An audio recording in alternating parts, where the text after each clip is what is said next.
আসসালামু আলাইকুম। আমাদের ফেসবুক যদি কেউ হ্যাক করতে চায় তাহলে কিন্তু আমাদের নোটিফিকেশন বারে নোটিফিকেশন চলে আসবে। সো কিভাবে এই অ্যালার্টটা সেট করব, কিভাবে কি করব আজকের এই ভিডিওতে দেখানো হবে। সো ভিডিওটি সবাই মনোযোগ সহকারে দেখতে থাকুন।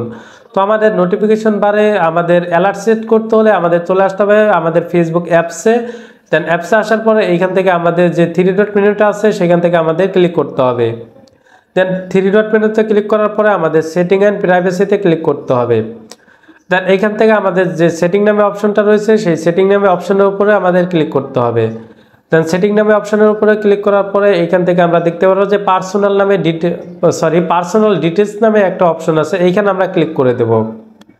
দেন পার্সোনাল ডিটেলসের উপরে ক্লিক করার পরে একটু স্ক্রল করে নিচের দিকে আসবো। দেন এইখান থেকে দেখতে পারবো পাসওয়ার্ড অ্যান্ড সিকিউরিটি।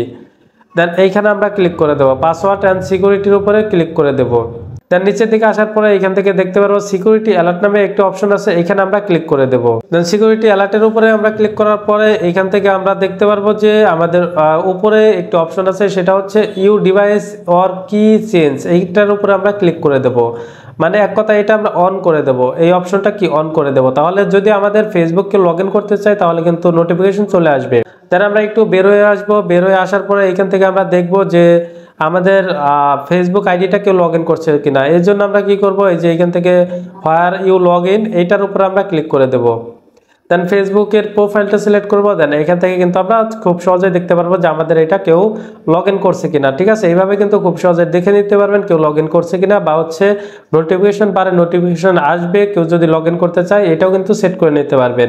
সো আশা করি সবাইকে বোঝাইতে পারছি। তো সবাই ভালো থাকবেন, সুস্থ থাকবেন, আল্লাহ হাফেজ।